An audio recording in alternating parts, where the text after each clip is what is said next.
part, Larry Hodgson 5 juin 2017. À un moment donné, tout jardinier se trouvera aux prises avec un animal indésirable, une marmotte qui broute son brocoli, des oiseaux qui mangent ses semis, un chat qui fait ses besoins dans le potager, etc. Il cherche alors une méthode pour l'éloigner et découvre assez rapidement toute une série de produits et d'objets censés les chasser, des effaroucheurs. Mais sont-ils efficaces?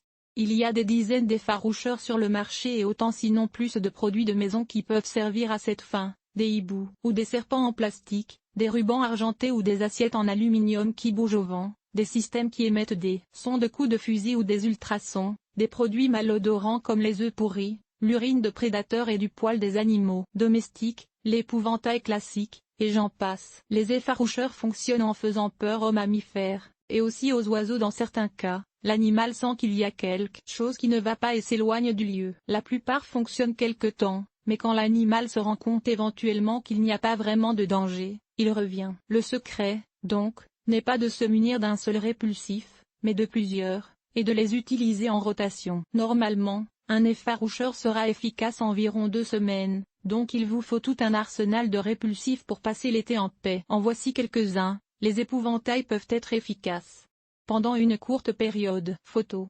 En usé FG2, Wikipédia. Appareil à ultrasons, probablement l'effaroucheur le moins efficace, arroseur muni par un détecteur de mouvement. Assiette d'aluminium fixée sur des fils pour qu'elles se frappent les unes contre les autres. Ballon effaroucheur, avec un œil dessiné dessus. Biosolide, bout d'égout traité. Boîte métallique fixée sur des fils pour qu'elles se cognent et fassent du bruit. Bombe sonore, enregistrement d'explosions ou de coups de fusil. Cheveux humains, demandez à votre coiffeur de vous en ramasser. Chiffon attaché à une corde qui bouge au vent. Chiffon trempé dans la créosote. Éclairage intense géré par un détecteur de mouvement. Épouvantail.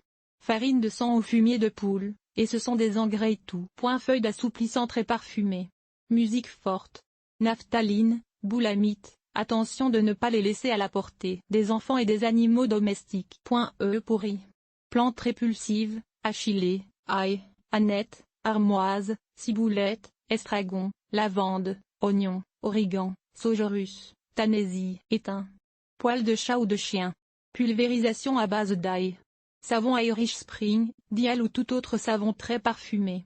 Urine de prédateurs, on peut acheter des urines de coyote, de renard et même de lion. Notez que plusieurs de ces répulsifs sentent tellement mauvais ou font tellement de bruit que vous non plus ne voudrez fréquenter votre terrain. Le seul effaroucheur qui fonctionne à long terme encore, la plupart de ces effaroucheurs fonctionneront un certain temps, environ 2 semaines, mais il y en a un qui réussit à long terme, l'arroseur muni d'un détecteur de mouvement. L'animal l'approche et il se fait arroser. D'accord, ce n'est que de l'eau, mais il a été touché et ça, aucun animal ne semble être capable de s'y habituer. Cerf, raton laveur, chat, chien, écureuil, marmotte, lapin, même les corneilles et les pigeons, ils se sauvent tous. Évidemment, l'appareil n'est pas efficace contre les animaux qui vivent sous le sol, comme les taupes, et n'agit pas en présence des animaux de très petite taille, tamia, mulots, la plupart des oiseaux, etc. Et il coûte assez relativement cher. Mais au moins il fonctionne et l'on entend rarement un utilisateur se plaindre des frais. Il faut croire que la paix entre l'humain et les animaux n'a pas de prix.